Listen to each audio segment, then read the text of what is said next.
तुम्हारी आती है का सारांश देखेंगे, जो एक कविता है। इस कविता में कवि कहते हैं कि मुझे ईश्वर की याद आती है।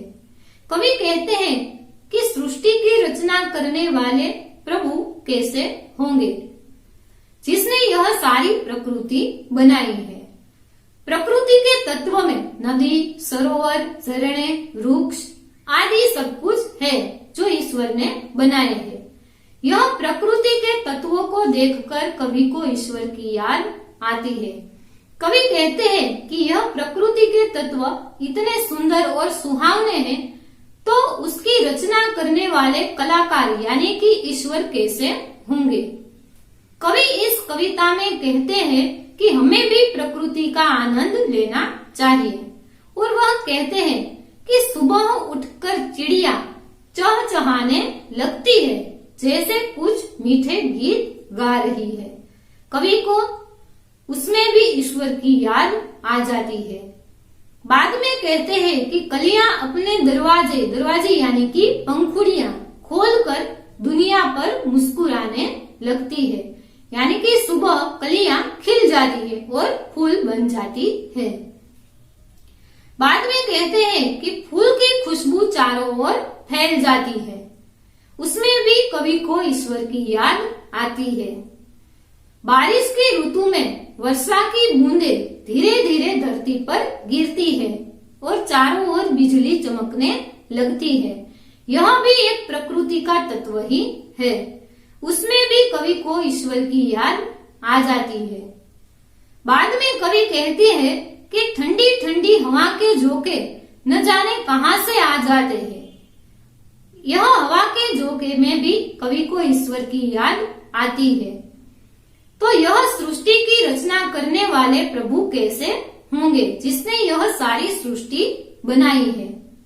तो यह कविता का सारांश यहाँ पूर्ण होता है। इसकी विस्तृत माहिती हम आगे के वीडियो में देखेंगे।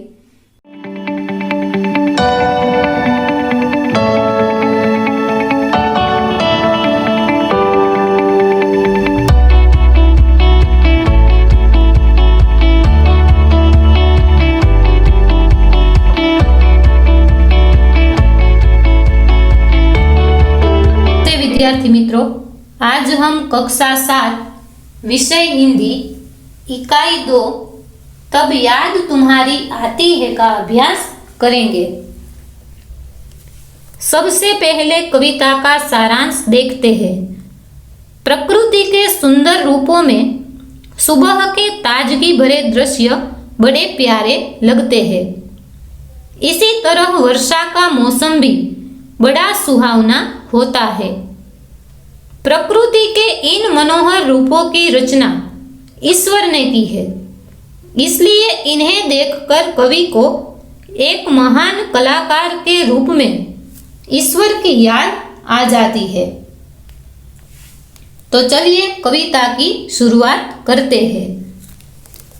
जब बहुत सुबह चिड़िया उठकर कुछ गीत खुशी के गाती है, कलियां दरवाजे खोल खोल जब दुनिया पर मुस्काती है, खुशबू की लहरें जब घर से बाहर आ दौड़ लगाती है। इस पंक्ति में कवि कहते हैं कि चिड़िया भोर में यानी कि सुबह में जल्दी उठकर इस तरह चहचहाने लगती है जैसे वे खुशी के कुछ गीत गा रही है। कलियां भी अपने दरवाजे यानी कि पंखुड़ियां खोल खोल कर दुनिया पर मुस्काने लगती है। खुशबू की लहरें फूलों में से निकलकर चारों ओर फैलने लगती है। हे जग के सृजनहार प्रभु, तब याद तुम्हारी आती है। इस पंक्ति में कवि कहते हैं कि हे सृष्टि के रचयिता, यह सब प्रकृति को देखकर मुझे तुम्हारी याद आ जाती है।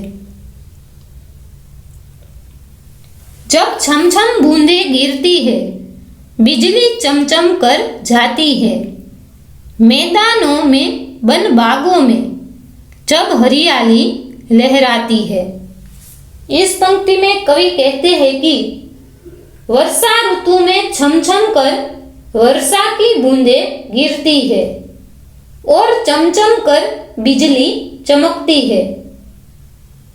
जब मैदानों, वनों और बागों में हरियाली लहराने लगती है, जब ठंडी ठंडी हवा कहीं से मस्ती ढोकर लाती है, हे जग के सृजनहार प्रभु, तब याद तुम्हारी आती है। इस पंक्ति में कवि कहते हैं कि जब ठंडी ठंडी हवा भी पता नहीं कहां से अपने साथ ढेर सारी मस्ती उठाकर ले आती है, यह सब देखकर हे सृष्टि की रचना करने वाले प्रभु, मुझे तुम्हारी याद आ जाती है। तो विद्यार्थी मित्रों, इस कविता में कवि को प्रकृति की रचना करने वाले प्रभु की याद आती है। कवि कहते हैं कि प्रकृति इतनी सुंदर है तो उनकी रचना करने वाले प्रभु कैसे होंगे। इस तरह कवि को प्रभु की याद आती है। तो विद्यार्थी मित्रों, यह इकाई यहाँ पूर्ण होती है। इसके बाद के तास में हम इकाई 3 कुत्ते की वफादारी कहानी का अभ्यास करेंगे। तब तक के लिए जय हिंद, जय भारत।